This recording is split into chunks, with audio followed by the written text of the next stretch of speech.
Hey, I'm Jay, and I have something to say about Steamforged Games Epic Encounters.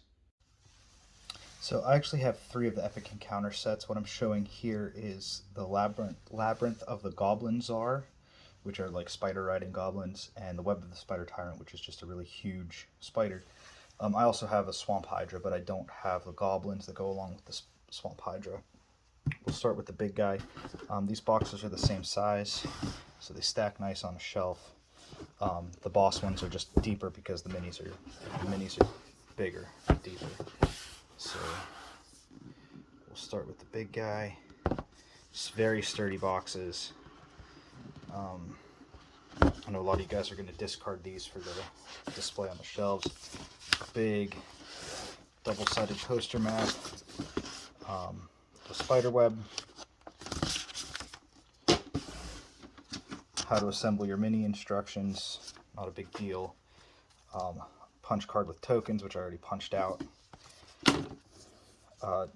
Two combat encounters. So there's going to be rules for the spider, how to do it, like legendary encounters and stuff for different levels. So this scales with level. And then there will also be an encounter with the goblins. Tactics. Combat mechanics. They give you a guide on how to play it. Stat blocks. All the different goblins, and then little tips and tricks on how to set up your encounter. If you don't get the goblin set, they come with these little tokens,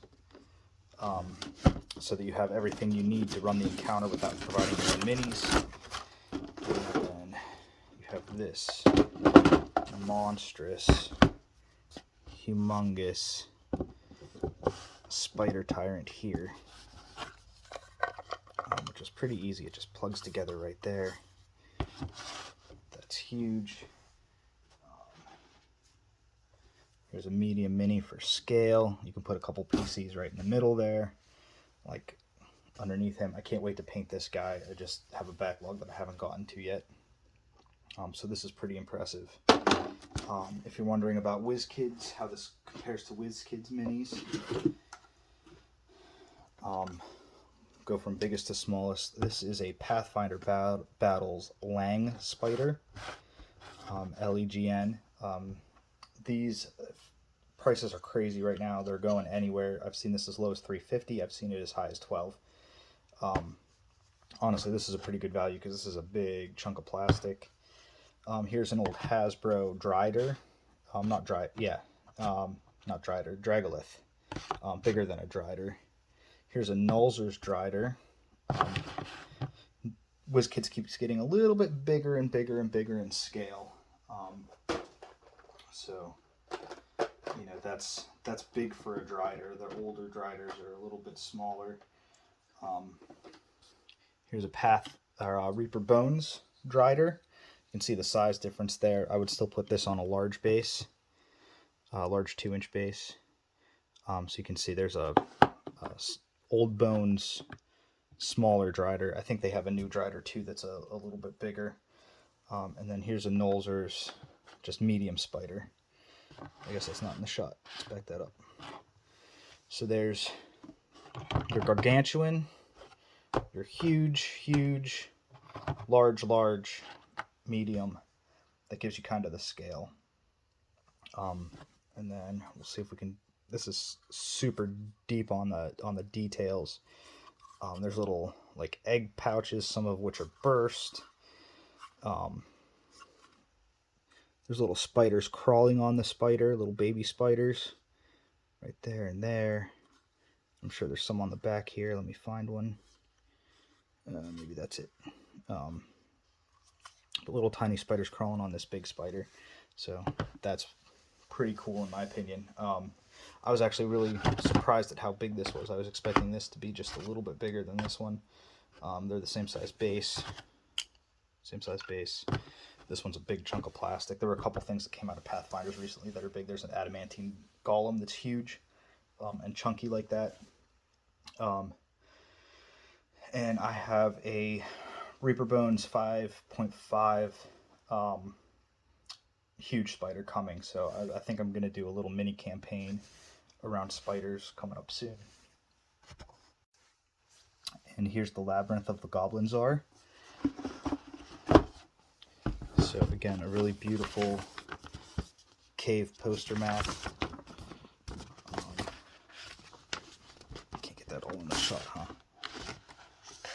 Yeah, that's about the same size as the Dungeon in a Box maps. It's a nice, heavy paper, booklet, stats, little background on what's in what you can use the maps for, encounter setups,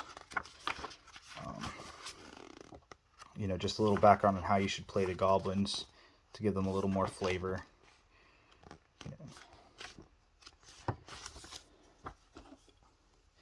Couple tokens here for traps, and then the minis themselves.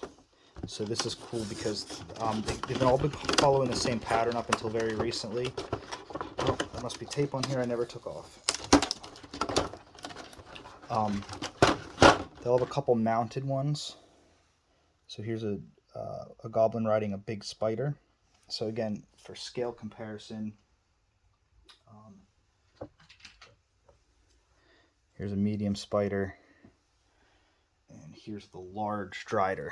So it's about comparable to the Nolzur's unpainted WizKids Drider for the size of the spider, I think. But they have really, they've got some really nice details here. You can see there's a lot of texture, good sculpts. No assembly required on these, which is nice. Bases included. Here's this is fun. They got a mounted, they got a guy riding piggyback for slingshots, better line of sight or whatever. So that's fun. So they always have some of these little mounted, double stacked ones in addition to the regular old mooks. Here's a Taskmaster with his whip. There's just a cutter with a couple blades. And then again with the riders, here's a little grub. A couple of guys riding a grub. I think this one's supposed to be the king, because he's got a little driver. And then this carrion worm, because they're riding the grubs. There's an adult worm for the grubs. So there's some monsters. There's a good mix. Their first few sets were really, really useful, reusable stuff. Kobolds, goblins, orcs. The orcs are riding polar bears. The other goblins are riding, what are the swamp goblins riding? Lizards. The kobolds are riding salamander worms.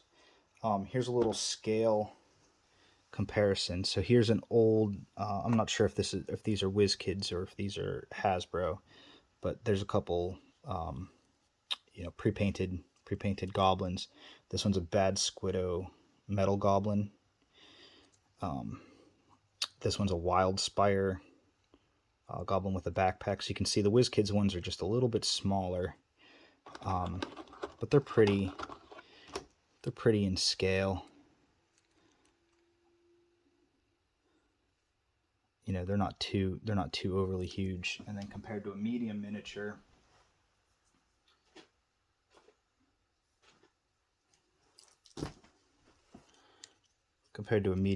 you can see they're a little bit shorter. And again, these are the Nolzurs, which tend to be a little bit more shrimpy. Trying to get a little more contrast between the large and the small. So I'm really happy. These will paint up beautiful. These have so much detail and texture on them between the boots and everything. They're just going to be beautiful. The only other goblin riders I have, I'm really interested in getting some Reaper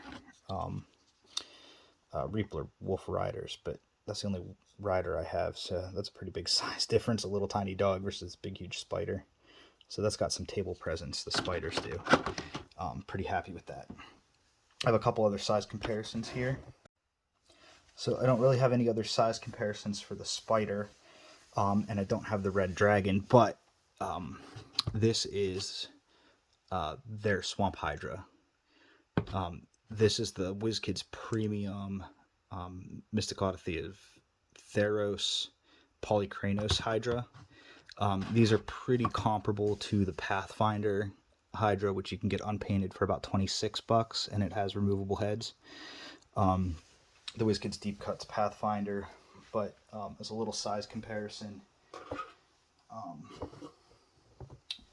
here's a large red dragon. Here is a Nolzur's young dragon, which is on a huge base. And then this is the WizKids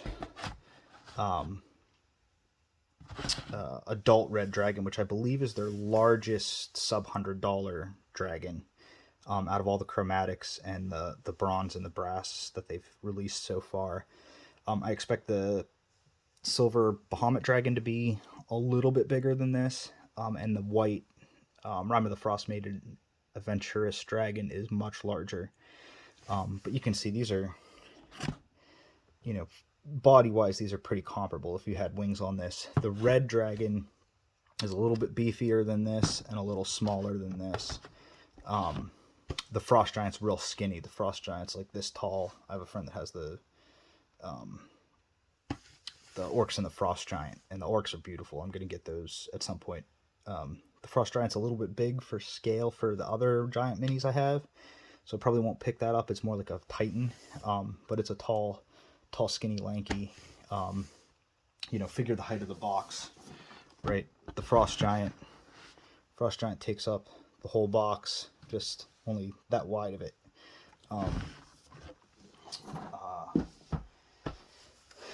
And then they're coming out with some different stuff. There's a Lich Queen throne, so it's more like a set piece. So the Lich Queen's medium, and it's got some giant, like some large flame skulls around it and stuff. The snake temple's a little bit smaller, the giant snake, but it's also cheaper. You can find the snake for like $25 ish. Where the dragon and the Hydra are still going for like $35, which is definitely cheaper than MSRP. I wouldn't order it straight from Steamforged because you're shipping from the UK, and the price, you won't get a discount like you will from Miniature Market or Cool Stuff or Amazon even. But I'm really impressed with the sculpt. It's a nice alternative, and it's nice that everything's all in one package. You get the entire adventure, encounter, and everything you need to run it, the map and the minis, all in one box. You don't need to go hunting and piecing stuff together. The only other thing I'm aware of that does that is Dungeon in a Box, and I think up until recently, I think these are just more useful. You kind of don't know what you're going to get in the mix of your skinny minis from Dungeon in a Box, where I think the goblins and the kobolds and the orcs are extremely reusable and useful outside of the campaigns or outside of the adventures that are included, where I think Dungeon in a Box is a little more specific and a little to the adventure included. So they're a little bit cheaper than the WizKids stuff. The WizKids stuff is starting to like skyrocket in price. Like this dragon, if they released it now, would be, you know, $89, $100.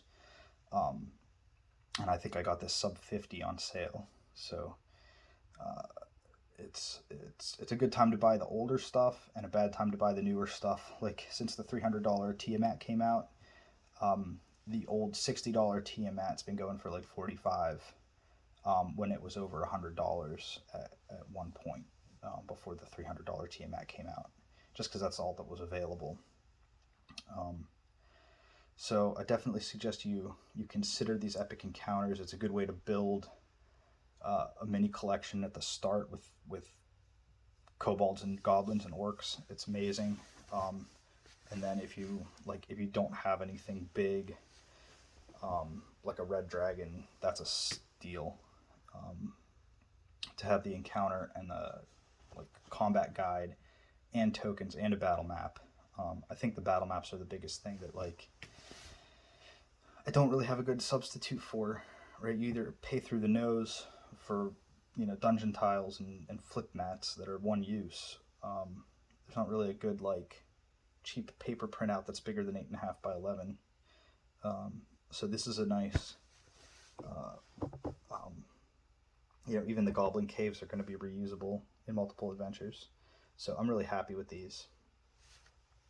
I hope you like my take on that.